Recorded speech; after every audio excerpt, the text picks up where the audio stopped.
जय सिया राम। नमस्कार दोस्तों, आइए हम पढ़ रहे थे RBSC क्लास 11-12 में चलने वाली हिंदी साहित्य का संक्षिप्त इतिहास, जिसका अध्याय 1 है, जिसका नाम है आदिकाल, जिसके हम पार्ट 3 पढ़ चुके हैं और आज हम पार्ट शुरू करेंगे 4, पार्ट 4 यानी पार्ट 4।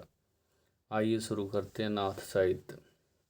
नाथ साहित्य आदिकाल में सिद्ध साहित्य, जैन साहित्य तथा नाथ साहित्य अत्यधिक महत्वपूर्ण रहा है।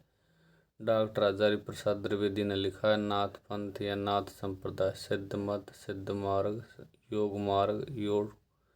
योग संप्रदाय, अवधूत मत एवं अवधूत संप्रदाय के नाम से प्रसिद्ध है। ये मुक्त ये दो संप्रदायों के नाम से विशेष जान जाता है। सिद्ध मत और नाथ मत इन दो भागों के नाम से पुकारे जाने कारण पहला मत्स्येंद्र नाथ तथा दूसरा गोरखनाथ। एक किंवदंती है कि गोरखनाथ मत्स्येंद्र नाथ का शिष्य है, किंतु मत्स्येंद्र नाथ परम योगी होकर भी नारी शास्त्री के आचार में फंस गए। तब उनके शिष्य गोरखनाथ का पता चला तो उनका सजग किया। तब से एक कथा प्रचलित है, जाग मच्छिंदर गोरख आया। इसमें गोरखनाथ ये नाथ संप्रदाय के सशक्त प्रेरणा थे। इस संप्रदाय के सुप्रसिद्ध योगी रहे।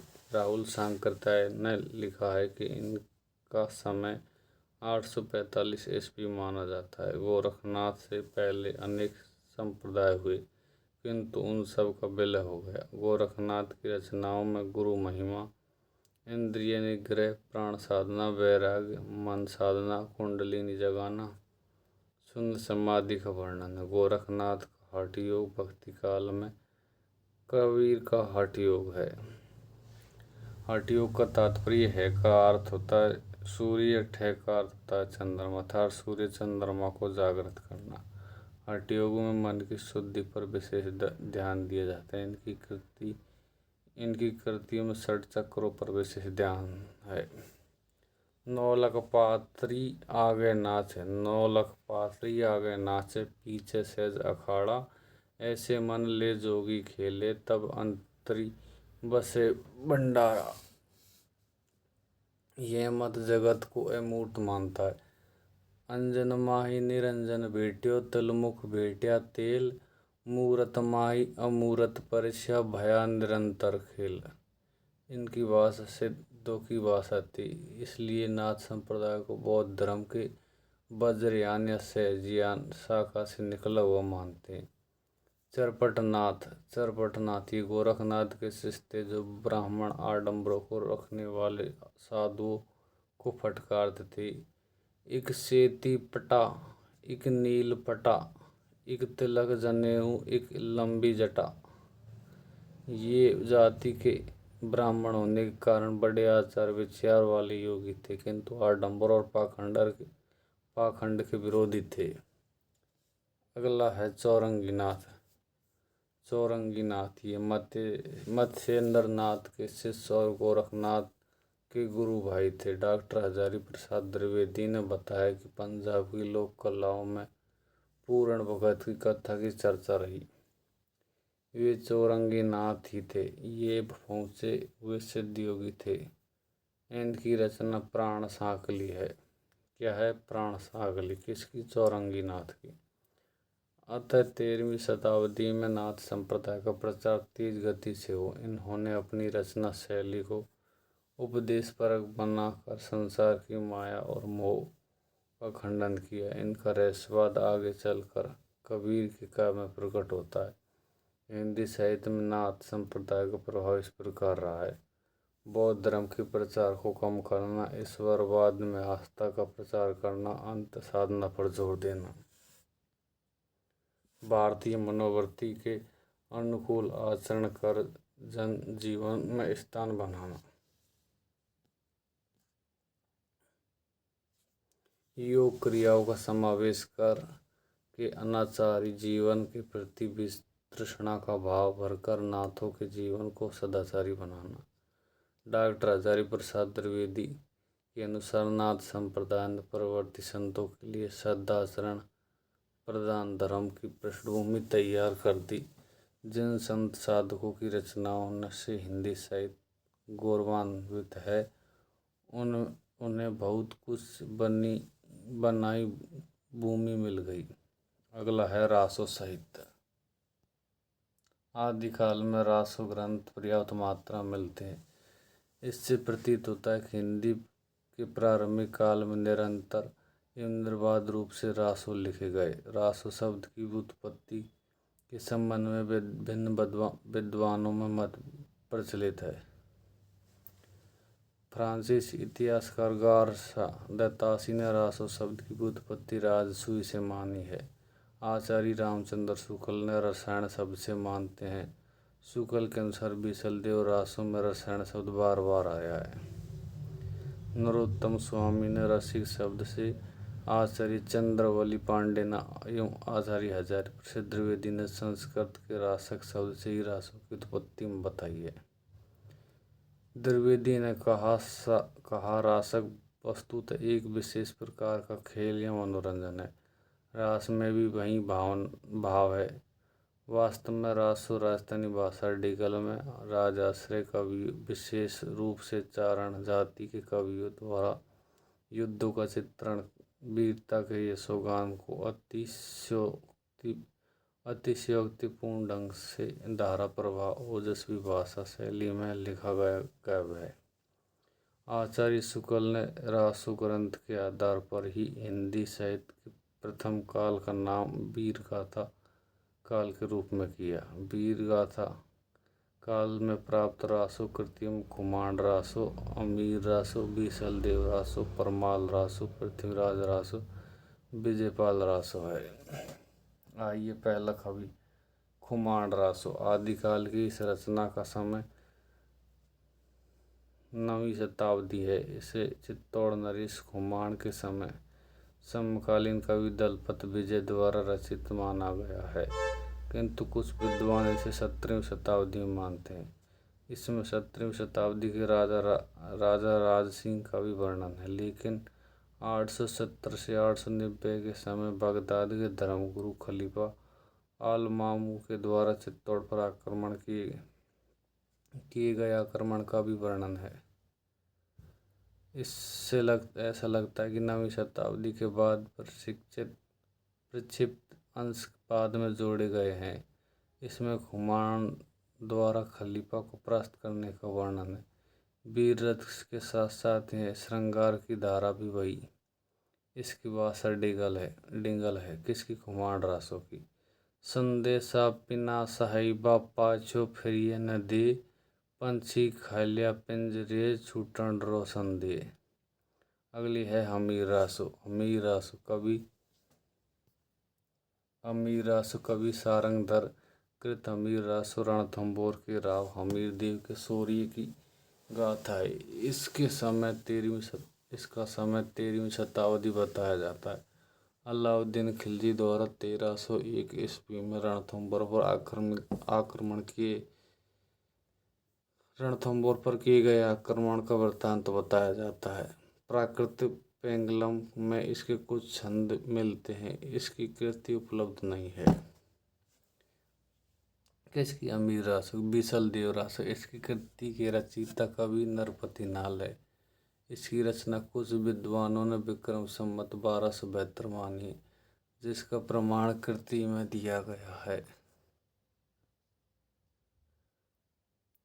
1272 मंझारी जेठ बदी नवमी बुधिवारी, नाल रसायन आरंभी शारदा टूटी ब्रह्म कुमारी। लेकिन अधिकतर विद्वान विक्रम संवत 1212 में इसकी रचना काल स्वीकारते।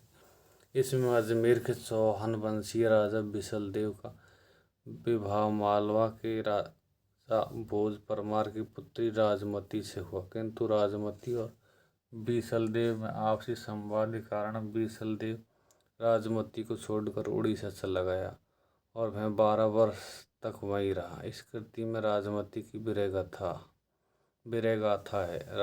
रानी राजमती नारी गरिमा से युक्त एक संस्कारित स्त्री और विशलदेव सामंती जीवन का अभिमानी राजा। इस काव्य की भावभूमि निश्चल प्रेम, नारी स्वाभिमान की भावना से ओतप्रोत है। अगला है परमाल रासो। कवि जगनी कालीन जरचंदेल राज्य के राजा परमवर्ती देव का राजशासित कवि था।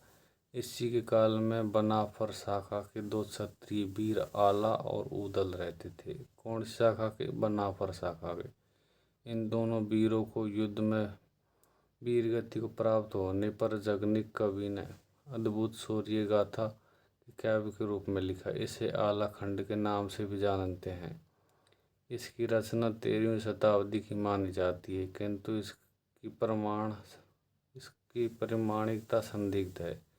अगला है विजयपाल रासो। विजयपाल रासो को मिस्र बंधुओं ने संवत 1355 का ग्रंथ माना है, जिसकी रचना कवि नल सिंह ने की। इसमें राजा विजयपाल की विजय यात्राओं का वर्णन है।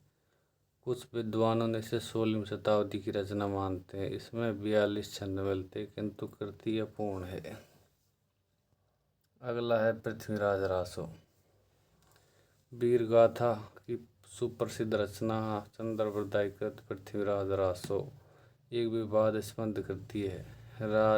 पृथ्वीराज रासो के 4 संस्करण मिलते हैं। इसमें यह पता लगाना कठिन है कि इसमें इसे प्रमाणिक ग्रंथ कौन सा है। पृथ्वीराज रासो की प्रमाणिकता पर 2 पक्ष है। एक पक्ष तो पूर्णतः प्रमाणिक मानता है, जिसके समर्थक है कविराज श्यामल दास, गौरी शंकर हीराचंद ओझा, मुंशी देवी प्रसाद, डॉक्टर बूलर और आचार्य रामचंद्र शुक्ल। किंतु रामचंद्र शुक्ल इसे वीरगाथा काल की रचना मानते हुए इसके महत्व को नकार नहीं सके। इन्होंने तो चंद्रवरदायी को हिंदी का पहला कवि और पृथ्वीराज रासो को हिंदी का प्रथम महाकाव्य माना है। दूसरा पक्ष वह है जो इसे प्रमाणिक मानते हैं। इस मत के समर्थक है बाबू श्याम दास, पंडित मोहनलाल, विष्णु लाल पांडे, मथुरा प्रसाद दीक्षित, मिश्र बंधु तथा कर्नल टॉड है। तीसरा पक्ष पृथ्वीराज रासो को अर्ध प्रमाणिक मानता है। इस संबंध में आधुनिकतम एवं ठोस मत आचार्य हजारी प्रसाद द्विवेदी का है। ये इसे अर्ध प्रमाणिक ग्रंथ मानते हैं। द्विवेदी का मत है रासो की संवाद शैली अन्य रासो ग्रंथों तथा संदेश रासक से मिलती है। रासो में 12वीं शताब्दी की भाषागत प्रवृत्तियाँ मिलती है। यह शुद्ध ऐतिहासिक न होकर काव्य ग्रंथ है।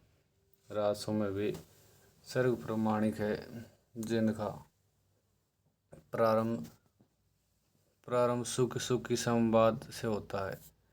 सुखी संवाद से होता है। ये प्रमाणिक अंश बाद में जोड़े गए। चंद्रवरदायी ऐसे सहज प्रफुल्लित कवि के रूप में दृष्टिगत होते हैं जो विषम परिस्थितियों में भी जीवन रस सींचते रहते हैं। अतः द्विवेदी ने लिखा है कि पृथ्वीराज रासो एकदम अप्रमाणिक पुस्तक नहीं है, इसकी कुछ प्रमाणिकता है, प्राप्ति होती है। जैसे आरंभिक अंश इच्छुनी विवाह, शशि व्रत का गंधर्व विवाह, संयोगिता का जन्म विवाह, इस प्रकार पृथ्वीराज की रासो की कथा ऐतिहासिक है। चंद्रवरदायी चौहान वंशीय पृथ्वीराज चौहान के प्रिय सखा एवं दरबारी कवि थे। जब शहाबुद्दीन गोरी ने पृथ्वीराज को बंदी बनाकर गजनी ले गया, तब पृथ्वीराज चौहान को बचाने के लिए चंद्रवरदायी स्वयं भी साथ गए और शब्दवेदी बाण चलाने में कुशल पृथ्वीराज को कौशल गजनी में दिखाया। इस शब्दवेदी बाण से के पश्चात दोनों मित्रों ने वही प्राण त्याग दिए। इसमें पृथ्वीराज की वीरता, शौर्य और पराक्रम का सुंदर चित्रण है। इस कारण ये महाकाव्य की श्रेणी में आता है। कहते हैं कि चंद पृथ्वीराज के साथ जाते समय अपने इस ग्रंथ को पुत्र जलहण के हाथों में सौंप गए। पुस्तक जलहण हत दे चली गर्जन नृप काज। आदिकाल की अन्य रचना एवं कवि। संदेश रासो की रचयिता अब्दुल रहमान अदहमान है। यह अपभ्रंश का महाग्रंथ है। इसमें ऐतिहासिकता के साथ साथ साहित्यिक घटना भी बिखर पड़ी। संदेश रासों में एक हृदय की मर्म वेदना का चित्रण है। इस प्रकार के प्रमाणिक ग्रंथ साहित्य के अंधकार में एक ज्योति का कार्य करते हैं। वीर रस के काव्यों में से भिन्न परंपरा का रासो है। इसमें गृहिणी के वियोग की मार्मिकता ये है। एक गृहिणी एक पथिक के साथ अपने पति के पास संदेश भेजती है। द्विवेदी लिखते हैं कि संदेश में ऐसी करुणा है जो पाठक को बरबस आकृष्ट करती है।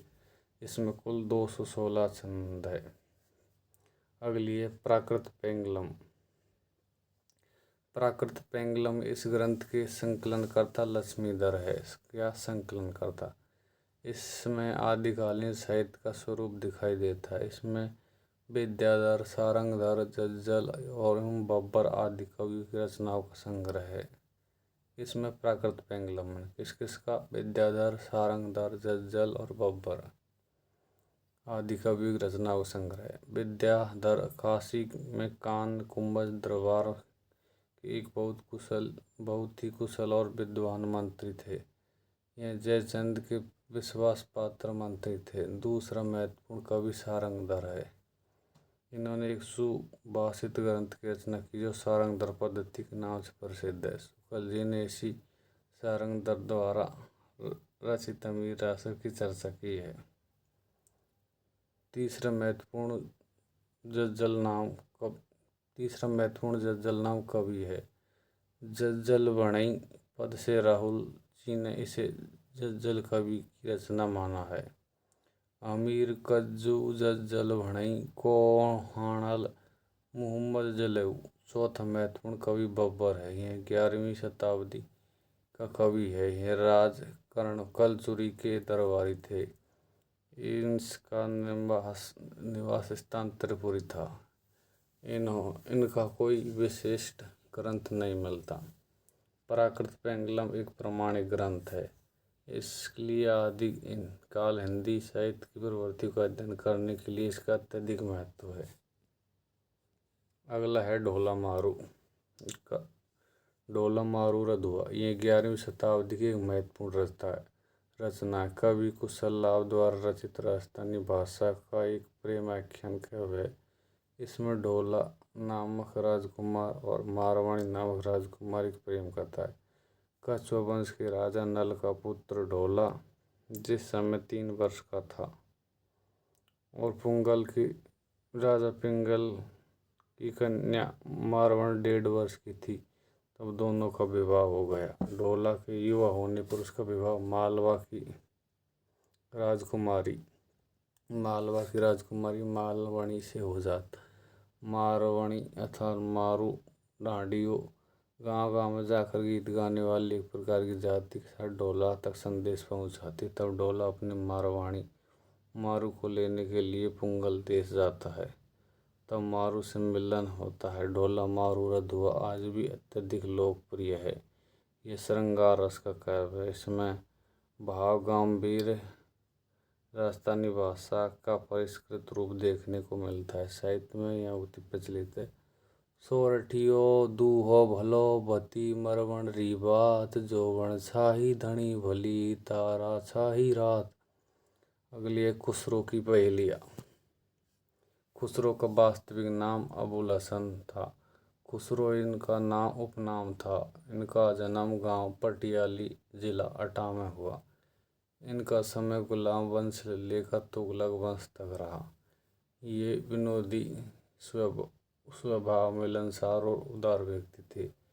इनमें सांप्रदायिक कट्टरता नहीं थी।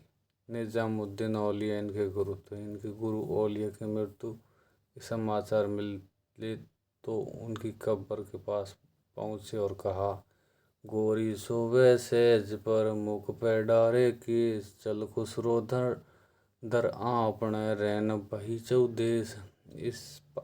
इनके पास जो कुछ था सब लुटा दिया और स्वयं अपने गुरु औलिया की मजार के पास बैठ गए। इनकी मृत्यु पर इनकी कब्र भी औलिया की कब्र के पास ही बनाई गई। खुसरो को अरबी, फारसी, तुर्की एवं हिंदी का अच्छा ज्ञान था। इन्होंने कालिखवारी पहेलियाँ लिखी जो लोक साहित्य में बहुत प्रचलित है। खुसरो की पहेलियाँ हिंदी साहित्य का अनमोल रतन है। एक थाल मोती से भरा, सबके सिर पर औंधा धरा चारों ओर में थाली फिरे मोती, इससे एक न गिरे यानी आकाश। खेत में उपजे सब कोई खाए, खेत में उपजे सब कोई खाए, घर में उपजे घर को खाए फूट। पांचों के सिर काट दिए न मारा, ना खून किया नाखून। विद्यापति आदिकाल के विशिष्ट कवि मैथिली कोकिल विद्यापति का जन्म बिहार के दरभंगा जिले के गांव बिस्फी में हुआ। ये तिरहुत के राजा शिव सिंह के आश्रित कवि थे। महाराजा शिव सिंह और उनकी रानी लखीमा देवी शैव मत का अनुयायी थी। विद्यापति भी शिव भक्त थे। इनके बहुमुखी व्यक्तित्व में पांडित्य, कला, साहित्य, रसिकता, भावुकता का अद्भुत समन्वय है। इन्हीं गुणों के कारण महाराजा शिव सिंह ने इन्हें अपना सखा एवं सभा कवि बनाया। विद्यापति ने अपने आश्रयदाताओं की वीरता पर कीर्तिलता एवं कीर्तिपताका नामक 2 ग्रंथ लिखे। इसमें वीर रस के साथ साथ कहीं श्रृंगार की छटा भी दिखाई देती है। इन कृतियों में अपभ्रंश के स्थान पर अवभट्ट भाषा का प्रयोग किया। कौन सी? अवभट्ट भाषा का। अतः ये दोनों अवभट्ट भाषा के ग्रंथ है। कौन सी? कीर्तिलता और कीर्तिपताका। कहते हैं कि रानी लक्ष्मी देवी के कहने पर इन्होंने राधा कृष्ण की भक्ति के रूप में विद्यापति पदावली की रचना की। इसमें माधुर्य भाव भरा संगीत है। इसी कारण को अभिनव जयदेव भी कहते हैं। विद्यापति पदावली को कई विद्वान भक्ति रचकी ने मानकर श्रृंगारिक रस मानते। श्रृंगार एक कवि मानने वाले विद्वानों में आचार्य रामचंद्र शुक्ल, रामवृक्ष बेनीपुरी, राम कुमार वर्मा इनका एक उदाहरण दृष्टव्य है। कामिनी करे स्नाने, हेर तही हृदय हने, चंपंच बाने, चिकुर करे जलधारा, जनिमुखी सनी उर्सरो अंधारा। इसे देखकर डॉक्टर राम कुमार वर्मा कहते हैं, विद्यापति के बाह्य संसार में जगवत भजन खां, इसे वे संधि में ईश्वर खां, स्नाता में ईश्वर से नाता खां, अभिसार में भक्ति का सार कहाँ। किंतु कुछ विद्वान इनको भक्ति कवि मानते। बाबू श्याम सुंदर दास, पंडित हरप्रसाद शास्त्री और पंडित शिवनंदन ठाकुर और प्रोफेसर जनार्दन मिश्र हिंदी के सर्वश्रेष्ठ आलोचक एवं भक्ति साहित्य के मर्मज्ञ आचार्य प्रसाद द्विवेदी ने विद्यापति की चर्चा भक्ति कवियों के प्रसंग में की है। उक्त पदावली को धर्म ग्रंथ एवं भक्ति साहित्य में नई प्रेरणा देने वाला माना है। बंगाल, असम, उड़ीसा के वैष्णव भक्तों का यह विशेष प्रिय ग्रंथ रहा है। जय जय शंकर, जय जय शंकर, जय जय जय त्रिपुरारी, जय अदपुरुष, जय तीर्थ नारी। कहते हैं चैतन्य महाप्रभु विद्यापति के पद गाते गाते बेहोश होकर गिर जाते थे। इसलिए तो विद्यापति की पदावली चैतन्य संप्रदाय में धार्मिक ग्रंथ के समान पूजित है। पूर्वी भारत में वैष्णव संप्रदाय में विद्यापति के पदों को भक्तिपरक भजनों के रूप में ग्रहण होना भक्ति भावना का प्रमाण है। विद्यापति आदिकाल के उत्तरार्ध में संक्रांति काल के कवि होने के कारण विगत और अनागत युगों के साहित्य का सहज प्रतिबिंब इनके काव्य में परिलक्षित होता है। आदिकाल का गद्य साहित्य। आदिकाल का गद्य साहित्य। आदिकाल का गद्य साहित्य